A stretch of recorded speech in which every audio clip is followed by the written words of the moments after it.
Hi నమస్తే welcome back to Ramya recipes vlogs. ఈరోజు వీడియోలో గుత్తి వంకాయ కర్రీ ఎలా ప్రిపేర్ చేయాలో చూపిస్తున్నానండి. చాలా సింపుల్గా ప్రిపేర్ చేసుకోవచ్చు, అలాగే చాలా బాగుంటుంది. నా స్టైల్లో ఒకసారి ఎలా ప్రిపేర్ చేసుకున్నానో చూడండి, తప్పకుండా చాలా బాగుంటుంది. ఎవరైనా సరే ఇష్టపడతారండి. బిర్యానీలోకి అలాగే రైస్లోకి చపాతీలోకి చాలా బాగుంటుంది. ఇంకా వీడియోలోకి వెళ్ళిపోదాం. దీనికోసం ముందుగా ఒక పావు కేజీ వంకాయలు ఉంటాయండి. ఇవి ఒక 10 వరకు ఉన్నాయి. ఇవి తీసుకొని ఇలా ఈ విధంగా కట్ చేసుకొని సాల్ట్ వాటర్లో యాడ్ చేసుకోవాలి. అలాగే 2 ఆనియన్స్, ఒక టమాటో, 2 పచ్చిమిర్చి ఇలా పెద్ద ముక్కలుగా కట్ చేసుకొని ఉంచుకోవాలి. తర్వాత ఒక మిక్సీ జార్ తీసుకొని 2 ఇంచుల ఎండు కొబ్బరి ముక్కని, అలాగే 1 ఇంచు చెక్కని, 3 లవంగాలు, 2 టేబుల్ స్పూన్ల ధనియాలు, అలాగే 2 టేబుల్ స్పూన్ల పల్లీలు, 2 టేబుల్ స్పూన్ల నువ్వులు కానీ గసగసాలు కానీ ఏదో ఒకటి యాడ్ చేయొచ్చు. నువ్వులు వేసుకొని వీటన్నిటిని ఫైన్గా పౌడర్ చేసుకోవాలి. ఈ విధంగా పౌడర్ చేసుకున్న తర్వాత ఇప్పుడు ఇందులోకి ముందుగా మనం కట్ చేసి పెట్టుకున్న ఉల్లిపాయ ముక్కల్ని, టమాటా ముక్కల్ని, పచ్చిమిర్చి ముక్కల్ని యాడ్ చేయాలి. యాడ్ చేసుకొని ఇప్పుడు ఇందులోకి 1 టేబుల్ స్పూన్ అల్లం వెల్లుల్లి పేస్ట్ని యాడ్ చేయాలి. తర్వాత పావు టీ స్పూన్ పసుపు యాడ్ చేయాలి. 1 స్పూన్ కారాన్ని కూడా యాడ్ చేయాలి. అలాగే 1 స్పూన్ సాల్ట్ని యాడ్ చేయాలి. వీటన్నిటిని వేసుకొని మెత్తగా గ్రైండ్ చేసుకోవాలి. చూడండి, ఈ విధంగా గ్రైండ్ చేసుకోవాలి. ఇంకా ఇంతేనండి. ఈ పేస్ట్తోనే మనం కర్రీ మొత్తాన్ని ప్రిపేర్ చేస్తాం. ఇప్పుడు స్టవ్ ఆన్ చేసి కళాయి పెట్టుకొని 4 టేబుల్ స్పూన్ల ఆయిల్ యాడ్ చేయాలి.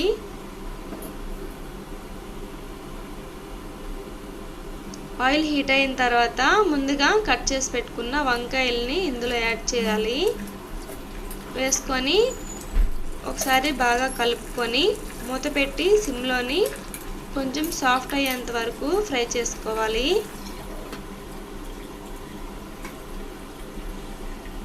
ఆయిల్లోని బాగా మగ్గిపోవాలండి వంకాయ అనేది. ఇలా మధ్యలో ఒకసారి కలుపుకొని మళ్ళీ మూత పెట్టి మగ్గించుకోవాలి.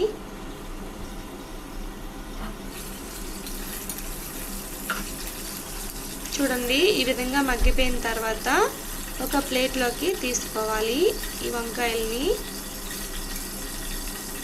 ఇప్పుడు ఈ ఆయిల్లో ముందుగా మనం గ్రైండ్ చేసి పెట్టుకున్న మసాలాని యాడ్ చేయాలి.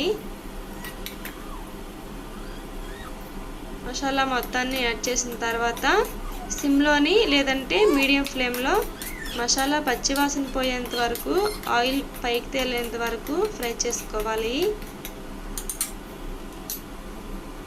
ఈ కర్రీకి ఆయిల్ కొంచెం ఎక్కువే పడుతుందండి.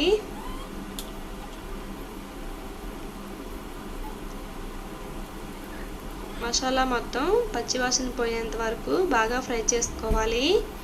మసాలా ఫ్రై అయ్యే దాంట్లోనే ఉంటుందండి కర్రీ టేస్ట్ అనేది. ఎంత బాగా ఫ్రై అయితే అంత టేస్టీగా ఉంటుంది. చూడండి, ఆయిల్ మనకి పైకి తేలింది.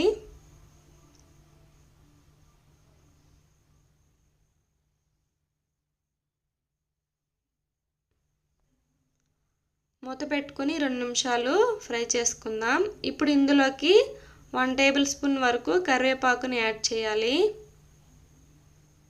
వేసుకొని బాగా కలుపుకొని ఫ్రై చేసుకోవాలి. 2-3 నిమిషాల వరకు బాగా ఫ్రై చేసుకోవాలి. ఈ మసాలా మొత్తం ఫ్రై అయ్యేసరికి 6-7 నిమిషాల వరకు టైం పడుతుందండి.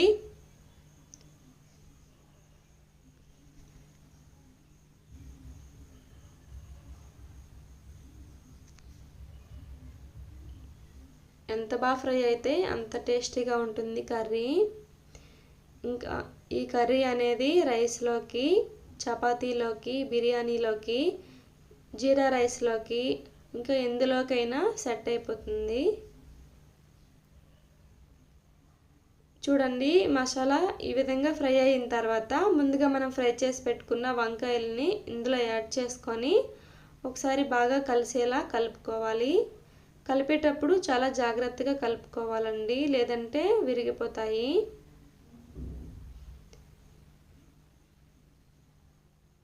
ఈ విధంగా కలుపుకొని 1 నిమిషం పాటు వేయించుకోవాలి. తర్వాత ఇందులోకి 1/2 కప్పు వరకు వాటర్ని యాడ్ చేయాలి.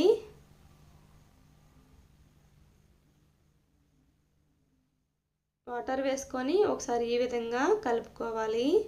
చాలా జాగ్రత్తగా కలుపుకోవాలండి కలిపేటప్పుడు. కలుపుకొని మూత పెట్టుకొని సిమ్లోని ఉడికించుకోవాలి. ఆయిల్ పైకి తేలేంత వరకు కర్రీని సిమ్లోనే ఉడికించుకోవాలండి. మీడియం ఫ్లేమ్లో కానీ హై ఫ్లేమ్లో కానీ పెడితే ఈ మసాలా అనేది అడుగంటికి పోతుంది, కర్రీ టేస్ట్ పూర్తిగా మారిపోతుంది. సిమ్లోనే జాగ్రత్తగా ఉడికించుకోవాలి. మధ్య మధ్యలో ఇలా కలుపుకుంటూ ఉండాలి, లేదంటే మసాలా అడుగంటుకుతుంది.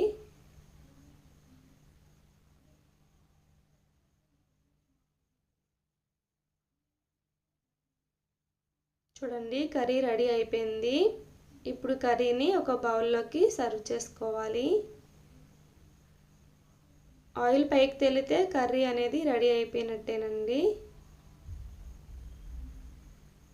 ఇంతేనండి, చాలా సింపుల్ కదా గుత్తి వంకాయ కర్రీ. చాలా టేస్టీగా ఉంటుంది.